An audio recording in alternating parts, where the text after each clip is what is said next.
Hello, everyone. So, Kathy and I are back. We're ready for season 2 of Mistletoe Murders, but we are going to revisit. We're going to visit a little bit of season 1, and we have a guest. We have Brooke. We stole her from Fletcher's Grove. This is Kylee Evans. Hi, Kylee. How are you? Hi. So good. So good to be here. We're trying to think of a cool name for the people who are in love with the show. Like, for instance, One Calls the Heart has Hardee's, right? Mhm. And we got, Kathy and I, in a group of us, we got to make the name for the way home. We're ponderers, because you jump in the pond and you ponder. So we're ponderers. Okay. They allowed us to use the hashtag and put it on merch and everything. So we're trying to think of something cool for Mistletoe Murders. We put that to Ken and asked him to come up with something. And Kathy, what was the one funny thing that you said? What was I don't remember. Big toes? Something about your big No, I don't like that one anymore. Now I'm working on something that along the lines of Misty, but it's still percolating. Okay, still percolating. Yeah. Hi, everyone that's here. So we're going to chat with Kylee. We're going to pick her brain. I'm going to show some of your most gorgeous outfits costumes that they have here. I don't want them to be costumes. I want them to be your outfits that you get to keep. And I want you to tell me where they're from, so maybe I can buy them. They're just beautiful. So before we get started, I have silly questions of get to know you. Did you see those? Did you prep? Or are we going to fire them off and you'll have no idea what we're going to say? I have no idea what you're going to say, but I'm excited. I'm excited to go for it. Okay. So since it's Christmas themey, I was wondering, what is like one of your favorite Christmas movies? Charlie Brown's Christmas. That is my all-time favorite Christmas movie. It is the first movie that we play. The second I'm allowed to put my tree up in this house, we turn it on and we turn on the soundtrack and we go for it. And yeah, it's a classic and I'll never stop loving it. I know. Kathy, didn't we say that last time when we asked someone that? They mentioned that one too, didn't they? I think I love the ending. I love when the tree's there and it's real quiet. It's just a beautiful movie. I mean, cartoon. I love it. Okay, so I saw something on your Instagram account about potato chips. Oh yeah. And I wanted to know what your favorite flavor was.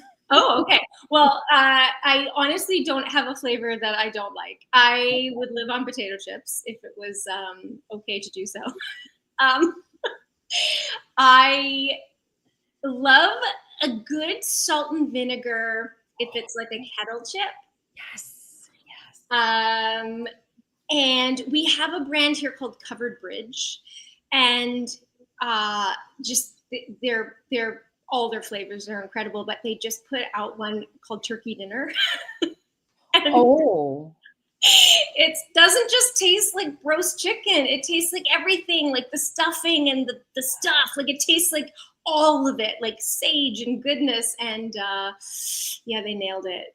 But yeah, I just love a Lay's plain. I love all chips in the entire world, and I eat them every day.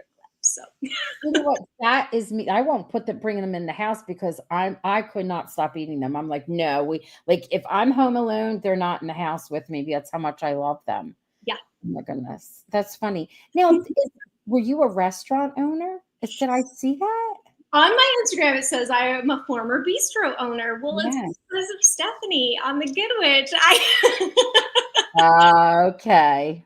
7 years I ran that bistro. Yes, I got you. I wasn't sure if, what is it? Art imitating life, life imitating art, that kind of thing. I didn't know if that happened. I was wondering. No, but I would love to own a restaurant. I talk about it all the time. I love to cook.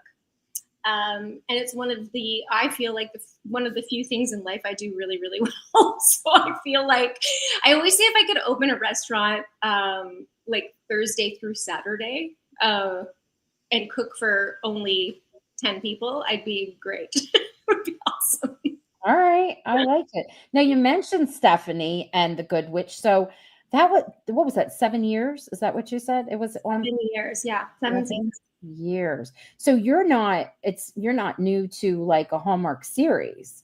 Not at all. Like you're grounded and rooted. And what's a big difference between that series and being a part of that series? And I know there's a difference, but like, and then this series, like is the filming schedule lighter, more intense? Like the setting, the set, all of that. What are some differences? Yeah, I mean, they're drastically different shows. With Good Witch, we were shooting 5 months of the year, and it was 12 episodes, and it was, huge. So that cast and crew was like your family because you spent so much time with them. And with Mistletoe, we only have the six episodes, and it's like so fast. It's over in the blink of an eye, and you feel like you're just getting your footing and you're just getting started, and it's over. So yeah, it's definitely way more fast and furious. But and the worlds are so different, with I feel like with Good Witch there was mystery and there was intrigue. Always something that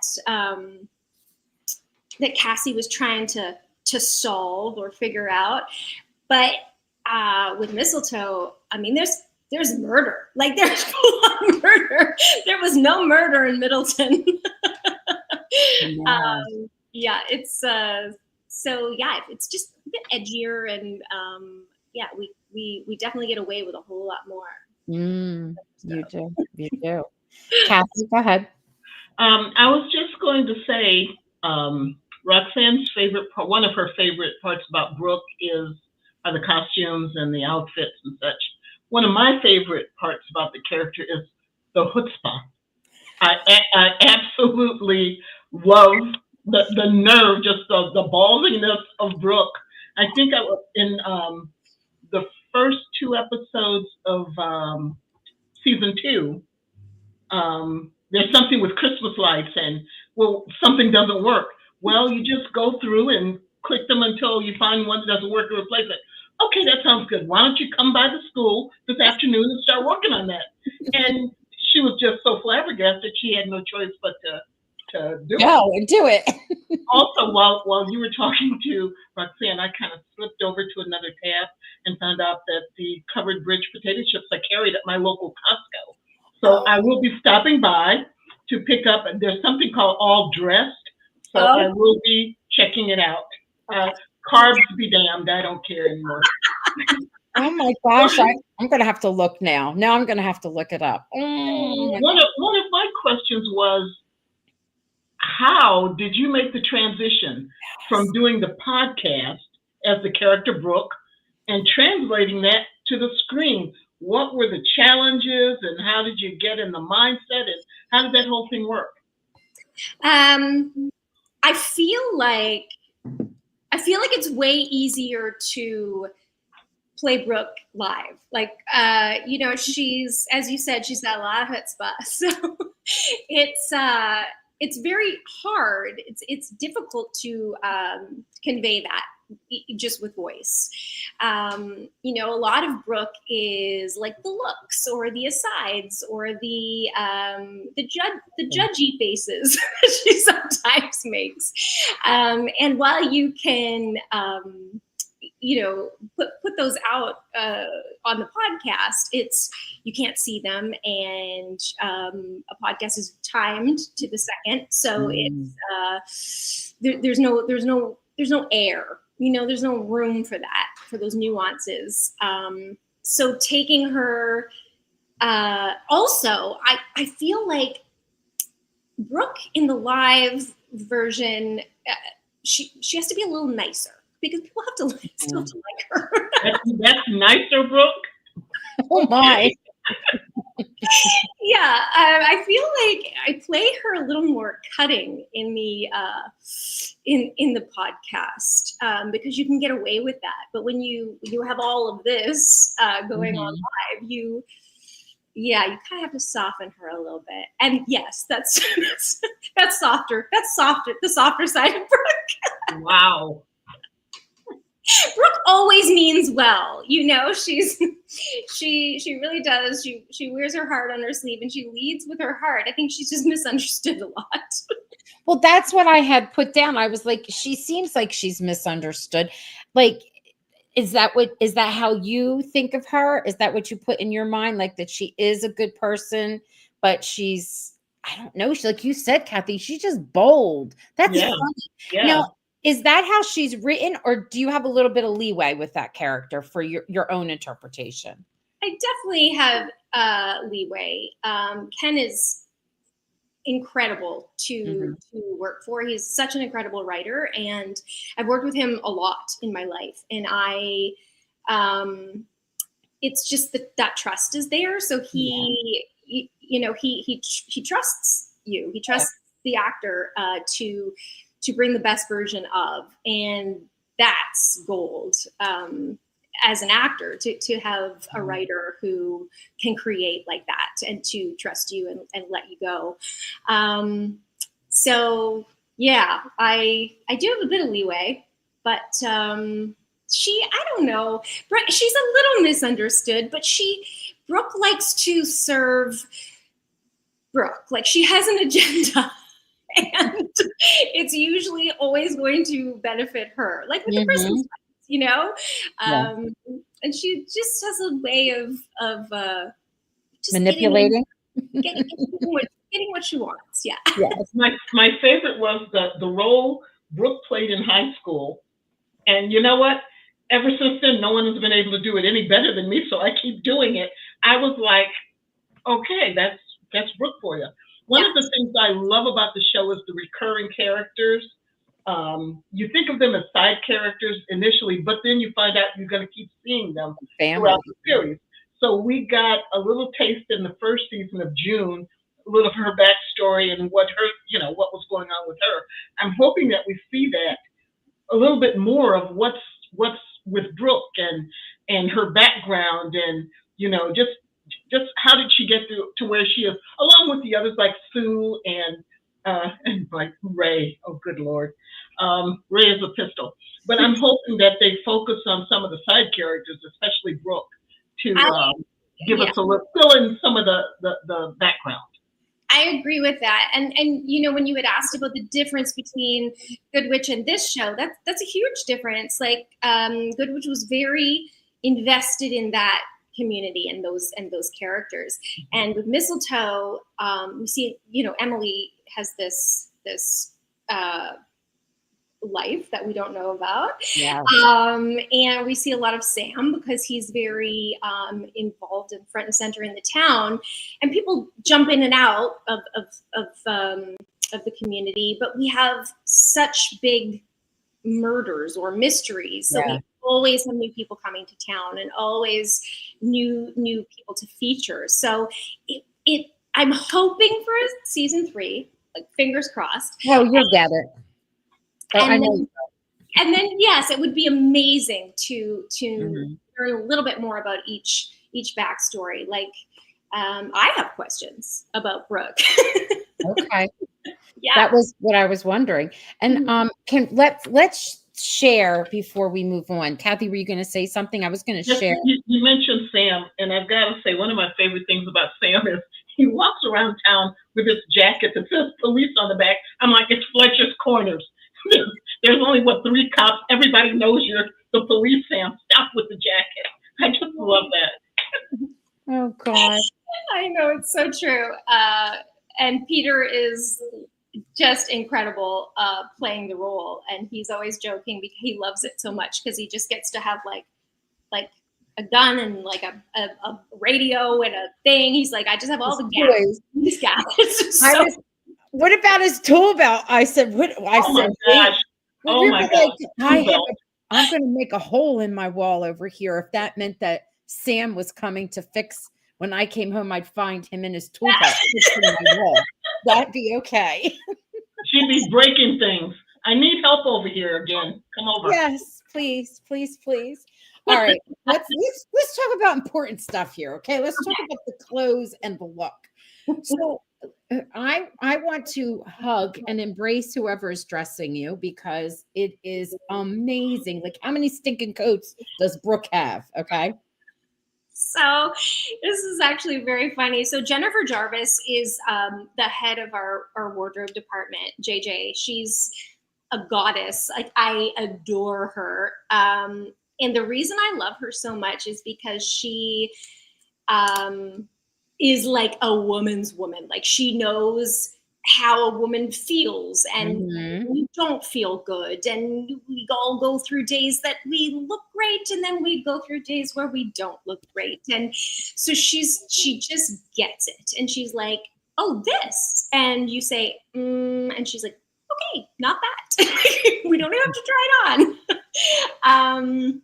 Which I love so much about her. And yeah, she's just very collaborative. Like, how are you feeling Brooke might want to look this season? I was thinking suits. And I was like, I'm thinking color blocking. And she's like, that's great. Like, she just knows clothes and a woman's body. And she's like really, really, really good with it. So very lucky. Clothing has all these gorgeous details. Like in the first one with the coat, I love this purse, which you carry around a lot. But then there's all the detail in the sweater that's underneath the coat. And then on the other side with the jacket, there's our heart buttons. And you always have like a necklace, a bracelet, a pair of earrings. Brooke is just like gorgeously dressed. Now, this is casual, Brooke. There she is doing yoga. I mean, the girl does everything in the town. Yoga, choir, book club, decorating committee, town gossip. I don't know. She's got everything.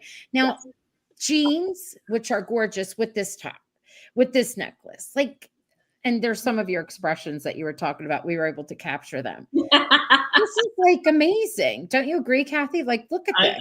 I love the stuff. The jacket with the heart buttons. I was like, I wish I could find it in my size. That and the color. Yes. Absolutely gorgeous. The colors that you get to wear are amazing. The colors that the other characters wear too are amazing. But my favorite is I love your color profile or whatever.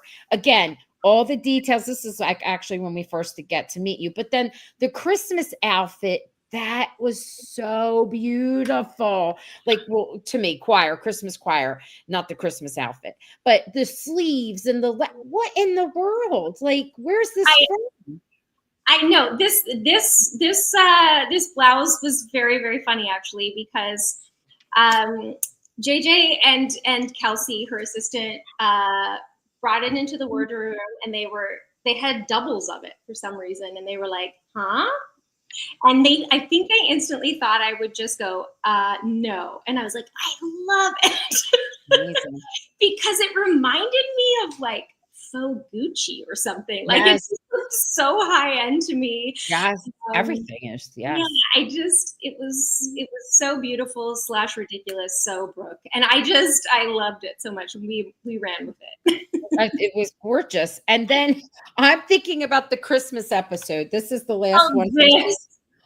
From season 1. But everybody else, there's a lady behind you. She's got like something simple black with pearls. So everybody's like in one color. And there you are with that florally jacket and look at the expression. Even if you go back to the other one, slide 3, it's the same thing. It's all about the composition. Look, because she's everyone is dressed nicely and casually and looks totally the way you think our rehearsal would look, but your eyes are drawn to that outfit, and it's not because it's so glaring. It's not intrusive. It's just beautiful. The colors, and you're just drawn to it. Yeah, so somebody's doing a good job of. Do they do that, Kylie, when you're being dressed or costumed? Do they actually think about in the moment how anyone around you is going to be dressed? 100%. Yeah. Like that floral suit, for instance, I was going to wear something different, and then we realized Sarah was wearing similar colors. So then swapped it out. And that's the gift of a wardrobe stylist on set. Like, they know we're going to be in a blue wash, or we're going to be Mhm. everybody's in whites, so we need somebody to stand out in a red, or Mhm. and I just think it's so fun, the juxtaposition between Sarah and I, because she's very her wardrobe is simple, and it's very moody because she's serious, and she's Mhm. trying to hide out a little, and she's Curious. Yeah. also running and action and things and trying to solve all these murders. And then the juxtaposition of this blonde like thing that just comes in every once in a while and says something and leaves I know. in a bold color is really fun. And that's what makes visually, like, that's what makes it so cool in a show. Yeah. This is the blue coat is from last season, but the pink coat is from this season. And I didn't pull anything out other than from the first episode, only because I feel like as the season goes on, your outfits or costumes are even more stunning. I mean, they're the colors are amazing. They look beautiful on you. And I'm like, gosh, I'm like, where are they getting this? Yeah. You just wait. You just wait. All right. I'm excited. I'm excited. Now, I wanted to share something before we go on, something someone just shared, a couple people. Robin is here and she says, love, love Brooke. Brooke's character, or the character of Brooke, and you play her so well. Amazing timing of lines in all your scenes. So beautifully done, Kylee. Oh, Oh. that's very, very sweet. Thank you. And Robin says, yes, beautiful outfits and so true to your character of what we know so far. Mhm. Yes. And I have a question. And if it's already, and Kathy, maybe you know the answer even. Maybe I missed it, or our friends that are here. What is Brooke's job? Do we know? Was that ever told? Will that be So yes, in the podcast. So in the Audible series, Brooke is a fellow business owner okay? on the Strip in Fletcher's Grove. She owns the Brook-a-Brack. That's her store, and I'm hoping for a season 3 because I'm really hoping they build the Brook-a-Brack because I Okay. want to see my set. I want to see my store. Okay. Yeah, so that's what she does. I mean, as we all know, she's everywhere all the time. So I feel like there's always a "be back in 10 minutes" sign on her door. That's She's never there. Go ahead, Kathy. What were you going to say?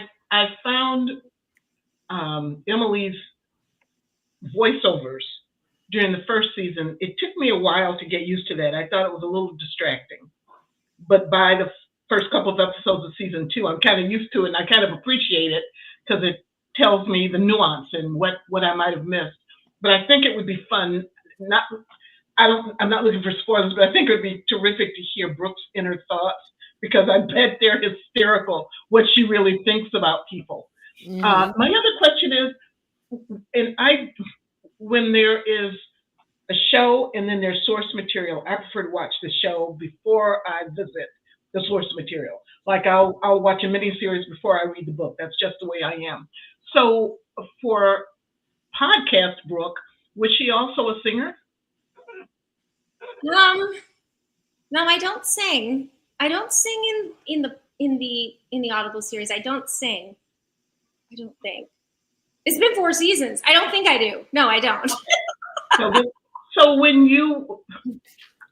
was it just the luck of the draw that, when they came up with the choir storyline, and did they say, Kylee, can you carry a tune? How did that work? No, I think just Ken was like, you're gonna sing. Okay. That was it. It was written in, and I've sung my whole life, so I think, and Ken was aware of that. So I think like It's that. easy. That's And it's like an easy transition. Yeah. Yeah. Now, Brooke is well informed, and I was thinking, in your mind, do you think that she suspects anything of Emily, or is she like anything like, because Emily's got a bit of a background, a little sinister. Like, is she suspecting it or just not focusing on that? What do you think? I think Brooke suspects something. I don't think she suspects anything sinister. I think because it's Brooke's business to know everything about everyone and what's going on in that town. And I think she's definitely like, why did you come to town? Why are you here? What's happening? And why all of a sudden there's all of these things going on that just happen to, coincide with your arrival. That's true. Yeah. So I think she's, which I think is why Brooke is so determined to have Emily like her. I think that's one thing, every episode, Brooke is relentless to try and get Emily to be her friend. Yeah. And I feel like it's because Brooke needs to know a little bit more what's going on. Oh, okay. Now, here's another comment. It says, love the scene when you walk into the diner, ask me for help for the school dance. Again, amazing timing and expressions were fabulous. So well done. Oh, thank you. As my husband says, timing is everything. So there you go. Is he in the business? He is in the business. Yeah, he's a pretty great actor and writer and all the rest of the stuff. Yeah. Oh, that's a good thing. Yeah. I like that. That's good. Kathy, did you want to ask anything before we let her go, even though we want to keep you because we don't want to, we kept Ken. We didn't even recap after. Usually when our guest is over, then we recap what we saw. We were exhausted. We picked that man's brain. He shared stuff. Kathy, do you remember the part where he's like, I never told anyone this? And I'm like, cha-ching, I got to clip that, put that out there. He shared it with us, remember? I mean, he was sharing everything. Just two random thoughts. One is, did it occur to anyone to just say, before this Emily moved to town, nobody was murdered in this town. And now she's here and we're getting a murder once a year here. So I'm just saying, it just goes without saying. Someone needs to connect some dots. Yeah. And the other thing is, there's a show, it was pretty popular, Desperate Housewives. There was a character on there in the early seasons, Martha Hoover, who Brooke kind of reminds me of, only she's not as malevolent, not as malignant as Martha Hoover. But she was this neighbor who just had to know everything about everybody. She had a lot of chutzpah too. She wasn't as stylish, wasn't as gorgeous, none of that. But I was thinking about Martha Hoover sometimes as I watch Brooke in action. Oh, that's amazing. I now have to go and watch scenes with Martha. Yeah. So before we let you go, tell us what you hope for. Oh, and we know you can't give spoilers. We're not asking for that. But where do you hope, and maybe it's not in season 2, maybe it's season 3. Let me say this first. Please, we are promoting the life out of this. I mean, I'm part of a junket that's coming up. I mean, there's so much promoting. I'm like, I know, Hallmark, when you promote this much, you're going to get a season 3. I don't know how you can't. I go and hop on TikTok and people are like, have you seen the new show, Mistletoe Murders? I'm like, please, that was from before. You're late to the show. Start watching and joining in. So it's going to happen. So anyway, what do you hope? You already showed us you already shared some stuff.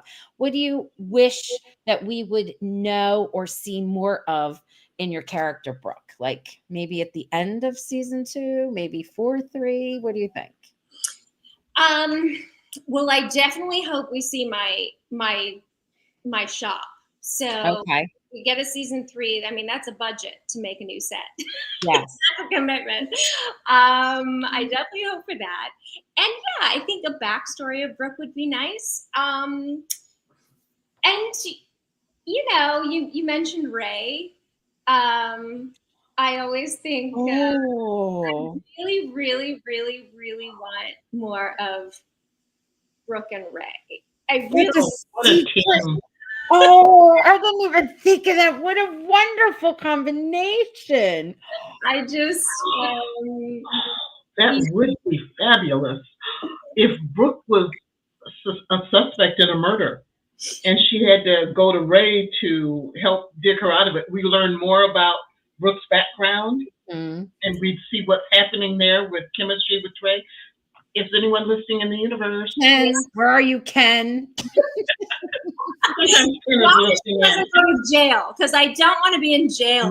No. Just that would be an opportunity to get a little closer to Emily too, as she solves the crime and make sure that you're cleared. Yeah. I love this idea. I mean, let's put it out there, Ken. Come on. Ken, he'll be back. I said to him, look, please come back. And he's like, I'll come back. We're going to rope him in. Go ahead and do the idea. Roxanne and I are not going to sue you for, taking the idea. Just run with it. We'll be happy to settle. So there will be no attorneys involved. We will get to tour the set, and we will get to see royalties for the story. We'll get to see your shop. Wonderful. Oh, this was so nice. This is what this is Teresa. This is what she's saying. Kylee, you're absolutely delightful. Thank you so much for coming on tonight's podcast. Oh, hi. That's amazing. Thank you. I'm so happy to have been here and talked to you. I couldn't imagine spending a better hour with you. Come back and see us sometime in season 3. I will definitely do that. Yes. Yeah, you'll be back. We'll be seeing you. We're rooting for it. We're going to get out there. And you know what, Kathy, we'll have to come up with something cute for what is the name of the shop again? Tell us again. Bric-a-brac. Bric-a-brac. Yeah. Is it an antique shop? What is it? Like bric-a-brac? Hey, I mean, listen, let's put it out there to all the fans. What should Brooke be selling? And our bric-a-brac shop. That would be fantastic. We're going to do it. And then I'll just, I'll tag everybody that needs to be tagged and send it all around. I like that idea. It's a great idea. I'm going to mention fabulous because it's Brooke's shop, but all right. Yeah. All right. I'm going to mention it when we do our little junket. I'm going to be like, yep, I know in my heart, you're already getting season 3. Like, they won't let me air it. They'll be like, no, you're going to give false information, but that's not true. And I'll put it out there. I'm going to ask Sam and Emily what they think is in your shop.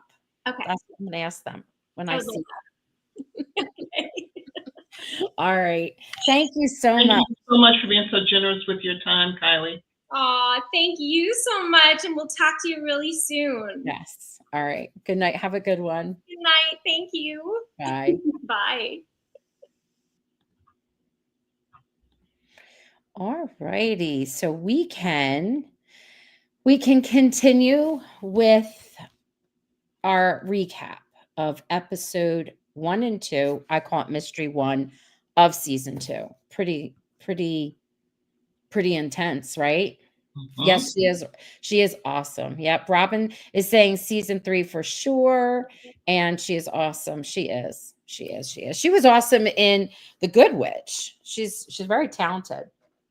All right, Kathy, tell me what you felt, because we left with a wonderful, most delicious cliffhanger in season 1. And I think I screenshot it to death, and we analyzed it, or at least I did, to death. The kiss, the touch, the everything, right?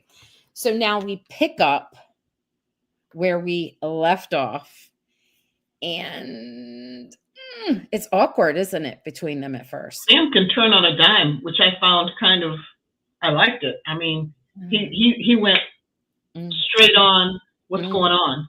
Yeah. And he looked out for his daughter. I can't fault him for any of that. I cannot. No. So there was that. I thought this mystery was very compelling, because I'm really good at within 10 minutes, this one did it. I could not figure out who did it this time. It was late. Some red herrings in there that I thought the story was going to. I thought they were going to have Benjamin Ayers, Benjamin, the janitor. I thought they were going to use him as a foil to maybe flirt with Emily, and Sam would see them and get jealous. It's like, nope, we didn't have any of this. him being the dad came out of left field. I had no idea. And I kind of thought they kind of left it hanging. I mean, I would have liked a little more explanation. How were you his dad? And why didn't you want him to know? And how did I just, that seemed like a loose end that I didn't find a satisfactory ending to that little thread. Now, hold that thought. I agree with you there. I do remember before we find out that he is the father, what happens was when they're talking a little bit about his background, Violet says it wasn't the best. You know, he doesn't know who his father is. He has a rough home life with, you know, they did mention that, but you're correct. So he went off to jail, and then what happened? We didn't even get to see, does Kyle even, Kyle's his name, right? The boyfriend. Does he even know? Does he even know that was his dad? Did that come out? I don't think he knew before. Yeah, it came out in the show. I know, but he knows because there was no reaction to it. It was like that. Oh yeah, they showed a scene of him toward the end where he was just standing there in shock. Okay. There's a lot that went down in that. That was intense. So go ahead. That may be a thread they pick up at a later time, because the janitor, I was trying to think, whatever crime he committed, was it really that serious? True. That's true. But so maybe we'll see him. Maybe he'll turn out to be one of the recurring characters. And maybe he was arrested because it could be that he has priors. Do you know what I mean? That he wasn't always the best of a dad or a human when he was younger, and maybe he was on probation, and then this caused the, you know, who knows? Like if they could go see. I love when you don't get everything at first, because it leaves you open, right? I don't mind loose ends as long as they get tied up at some point. Yes, they should get tied up. Something that I loved in this episode was the part where you get to see how much Emily loves Violet, and she loves the idea of finally allowing herself to have a family, because she really doesn't have one. Even for whatever reasons, her parents had died. I was thinking to myself, wouldn't it be interesting if her parents really was an accidental death? You find out it was something a little more as time goes on. I'm thinking along those lines too. Right. And then her aunt and uncle, they weren't even there for her. She wound up going to some private school and living there, because we got to meet the actress did a great job too. There's some wonderful behind the scenes that they've been sharing, and they show they show Sarah. She sat on set to be there as a moral support for Quincy. Is that what it is? Who plays the younger version of her, to be there for moral support for her. She's kind of new to the acting world. I think she's doing a really good job. But anyway, there's just so much to these two scenes. We got so many, 2 episodes, so much stuff. And I love how she kind of they tell off each other, Sam and Emily. And she says to him, I would die first protecting her. Like never. And then in the end, that's what she makes sure she saves her life. And she's like, of course, so anybody would have done the same thing. And he's like, but it wasn't just anybody, it was you. And I'm like, oh. I really wish, she's so invested in this family now. And I really wish she had just confided in Sam what the story is. Sam can take care of himself, because now he went off and, did his own digging. And I'm convinced that him doing the digging and going through Ray, and Ray going to his sources, whatever she's afraid of, I'm terribly afraid that it will lead the bad guys back to her. And she could have avoided it by just telling, even if she doesn't tell them the whole story. Some stuff, right? Yeah. Just tell them there are bad people after me and they can't know that I'm here. Boom. That's all you need to say. I know. All right. We're going to share what our friends here have. We've got wow. I'm loving season 2 so far, and I couldn't figure out either, Kathy, which I loved. Yep. It's so wonderful to have a good challenge like that. The only other series that ever challenged me like that, like this one did for this particular episode, was Mystery 101. They would have this whole layered type of and I was like, wait a minute, what? Like, So it's good writing. Good writing. I could never figure out who the killer was on Columbo, so I Oh, fail you. okay. All right. Because you took a nap in the first few minutes? All right. Your face is being covered up with this one. Sorry. It says, appreciate Sam's protection for his daughter, Violet, as well as how the relationship is now push and pull. So many feelings being held up. However, their passion for each other is there. Yes, yes, yes. We love it. We love it too. Arlene says, I thought the principal had eyes for Emily. Well, he was the vice principal, wasn't he? Or do we get to meet the principal? I thought he was the principal. Mm. Well, Go ahead. he's in the jail now. Yeah. I also love the dynamic between Violet and Sam. And it keeps getting reinforced that she's almost like the parent in the relationship. I told my mom I was going to go spend Christmas with her. So we've got to do Christmas early with my dad. I mean, and she's like worried, well, he's going to say he's okay, but he's not going to be okay. So we have to do some of our traditions early. I'd love to know where that, I mean, what came first, the chicken or the egg? Was it after the divorce that she became so protective of her dad? And how did she end up living with her dad? Why did her dad get custody? Is that something she requested? Is it between Sam and his ex-wife, and the ex-wife just didn't have a lifestyle that would accommodate it? I want to learn. I want answers to all these questions. Maybe this is the season that we'll get some of them. And Violet loves. He obviously knows there's a vibe between Sam and Emily, because she was like, well, what happened? So I'm curious as to whether she will still be supportive if and when they actually get together. But do you want to know what's cute though? Is just like children do when they go through a divorce or a breakup with their parents, they always wonder if it's their fault. And that's what she said. Did it have to do with me? Like she was where. So I like that. I like that they're kind of like a family, yet they know that they're not. Do you know what I mean? That there's still a wonderful mom out there, so I'm sure we'll learn more. Grace. Teresa says, what did you think about Grace using Chimera as her code name in that computer class? Do you think it was meant to be a beat ringer, especially since she's trying to find Chimera? I was thinking she's Chimera, weren't you? Yeah, that was her code name. Yeah. So somehow that was her. And I'm wondering if it backfired along the way. I mean, there must be more to come. Love learning about Emily's backstory, and this is getting interesting. It is. And love the Violet and Emily scenes too. So she knows what's going on and wants them together. She does. She wants happiness for them. And I love how they're in each other's space. Like they're just so in each other's space. And then they are out of each other's space. That's what makes for that, that tension and that like everybody's saying that push and pull.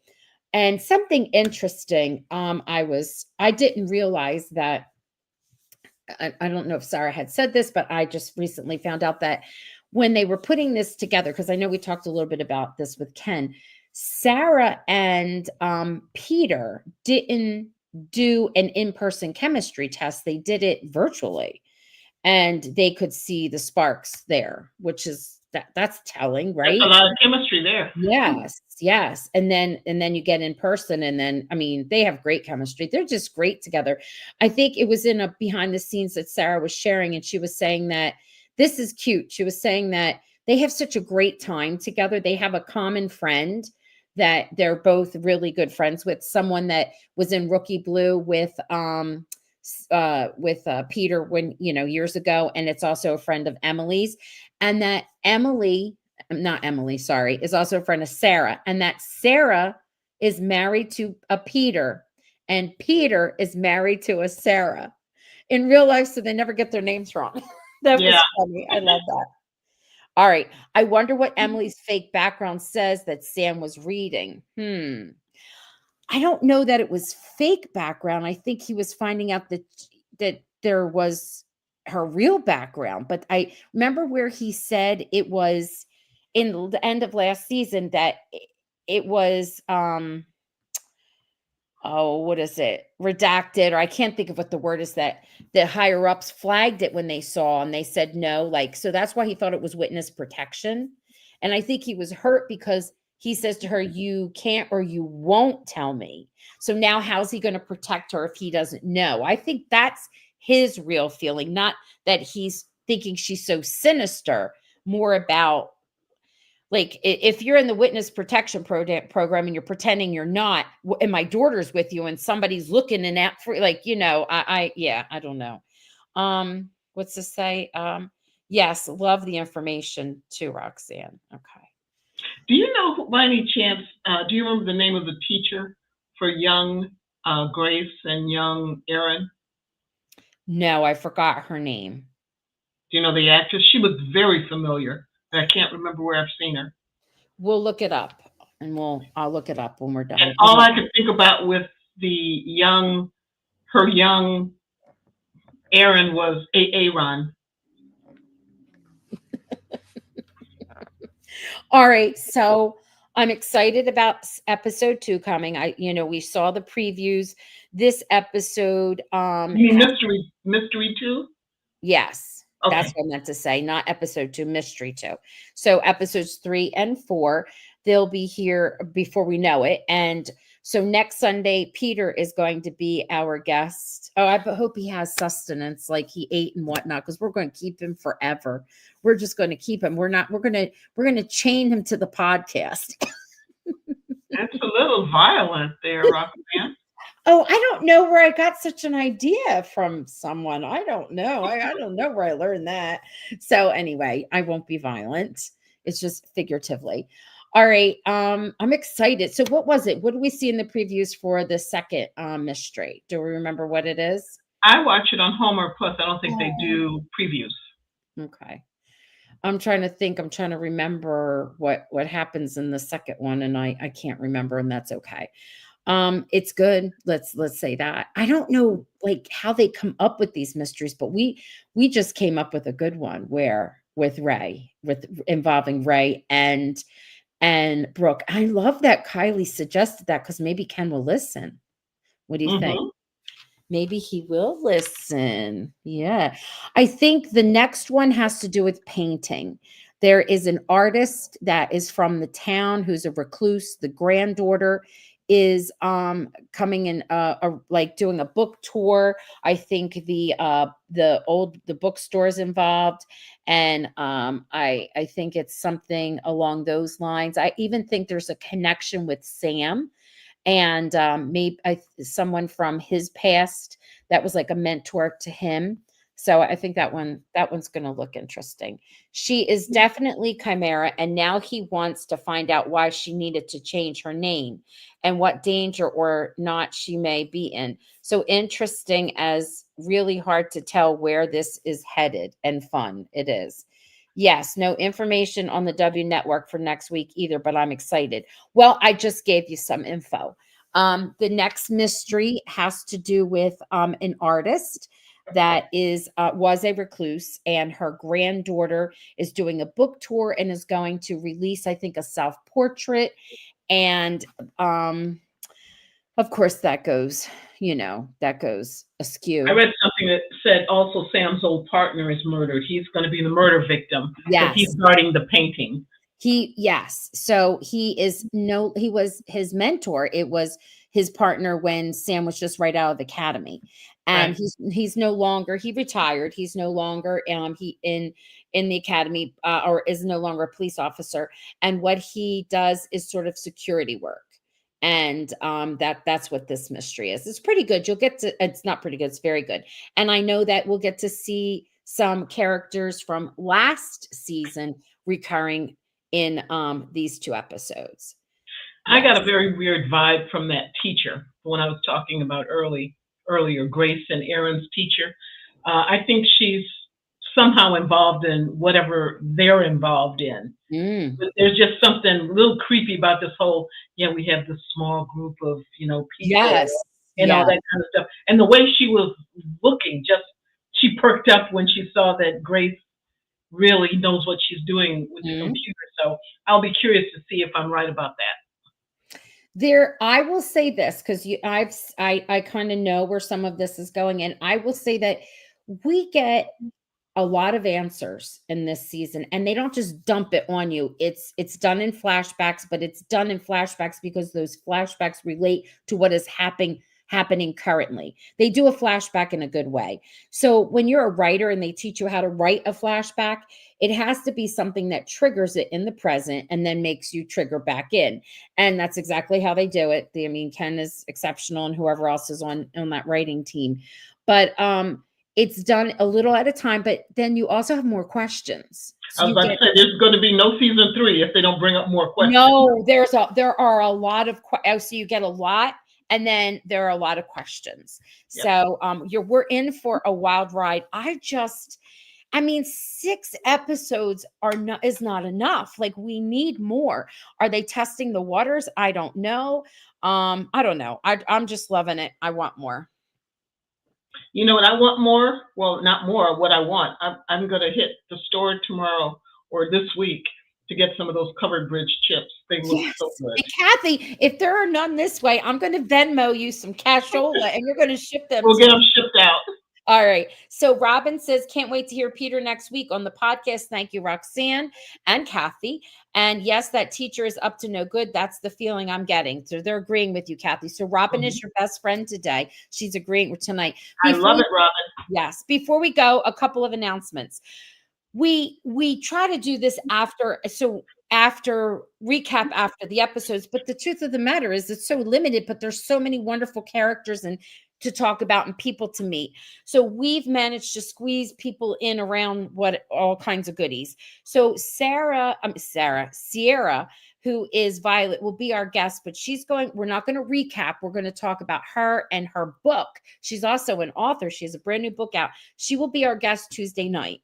And it'll be live 8 o'clock. 8 o'clock. Okay. I think I've already put this out. And then we will next Sunday, besides recapping, we will have Peter on. And then later on in that week, they're doing a junket, and I will have Sarah and Peter on together. It's not live. I do whatever Hallmark has us do. And it's probably like a 15-minute clip, and then it comes out. So that's just on the horizon. And if you have any questions that you would like me to ask, please send them my way. I would say your fan, blah, blah, blah, so-and-so wants to know, and I can ask them that. But remember, she's limited time. So all the questions, she won't be able to get in all the questions. That's true. That's true. And the other thing that I wanted to mention is that Ken is going to be coming back. He penciled us in, and then but she's got a hectic schedule. Sue's crazy character. She's going to be our guest. So we just didn't get Ray. We got to get Ray on. So we'll make it feel like it's longer. I'm so glad you said that, Roxanne, because I want more of 6 episodes. Thanks for clarifying about Chimera. I totally missed she was that person. Okay. All right, Miss Kathy, what do you want to say before we say good night? Last time I heard about Chimera, it was on what was it? What was that wolf thing I used to like? Oh, Teen Wolf. Remember they had a chimera on there, only it was a real chimera. He was like half wolf and half something, vampire or something like that. Yes, because she loves mythology, and she was reading it, and that's how she came up with that big thick book the character had. We should have those characters on. Oh my goodness, we need a name. We need a name, people. I was thinking he did a movie with the reference, Tyler Hines too. So Tyler Hines? Okay, she is an awesome character, very intriguing. Tyler Hines too. He did a movie with the reference. Okay. Now, didn't Tyler Hines do Chimera? That's what everybody, yes, you're all confirming each other, but it's coming in later. Before I forget, what was the thing we were talking about, and I got sidetracked and I don't remember. It's okay. It's all good. We'll figure it out. I'll mention it somewhere. Oh, I do recipes. I've been doing recipes. I did chestnut instead of chestnut rolls. I'm always trying to think of stuff. And you know what? There's an official Mistletoe Murders Instagram account, and they've been picking up some of the recipes and sharing them. But it's always fun to tag them, especially if you've got something wonderful to say. All right, friends, pass the word around. Pass it around. We want this. We want a season 3, right? For sure. Yes. All right. Well, we'll see you on Tuesday night, I hope. Have a good one. Good night, everyone. Have a good week.